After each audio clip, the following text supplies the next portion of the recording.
Yun, LTO, car registration 2025. Wing! Wing! Wing! Tititing! Yun, hello guys, dito tayo sa ating car registration process, no? So, una, i-check muna natin yung sasakyan kung kumpleto yung mga ilaw niya. Saka meron mo siyang warning device.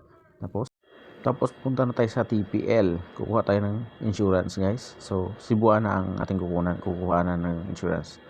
Yan yung price list niya. 760 sa sasakyan. Tapos motor, 450. Cebuana na yun, guys. So, next step natin, pupunta tayo ng emission. So, ang emission natin, guys, price list niya ito. Yan, nasa screen. Check nyo na lang. Tapos, ang proseso ng emission, guys, ipipila mo na muna yung sasakyan dyan sa likod. Tapos, mag-register ka.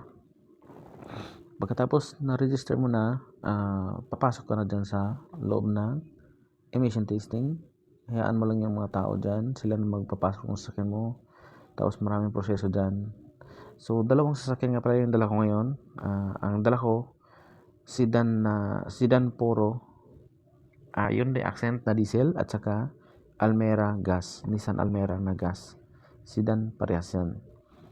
So, malalaman natin kung magkano yung presyo ng Almera at saka Accent. Kasi ang Accent diesel, at saka magkaiba yung weight daw nila, guys. Kaya mas mahal ang Accent.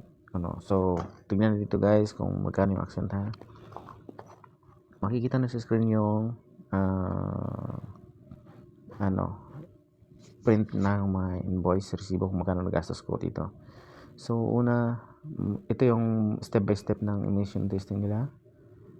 Pagkatapos niyan, pag matapos ka na dito sa emission, pupunta ka na ng LTO para sa processing na ng registration.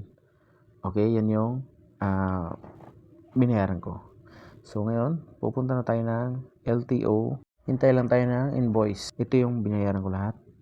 Okay, so tapos na tayo sa emission, guys. So, dito na tayo sa LTO. Pila na natin yung ating invoice dito. Waiting lang tayo ng bayad payment. Tapos, dito na. Lumabas na yung ating OR. Yan. I-check mo siya. Kung ka lumabas, check mo yung, scan mo yung QR code. So, yun. Ito na yung total ng Almera Gas. Total. Ito yung Accent Diesel total. Okay?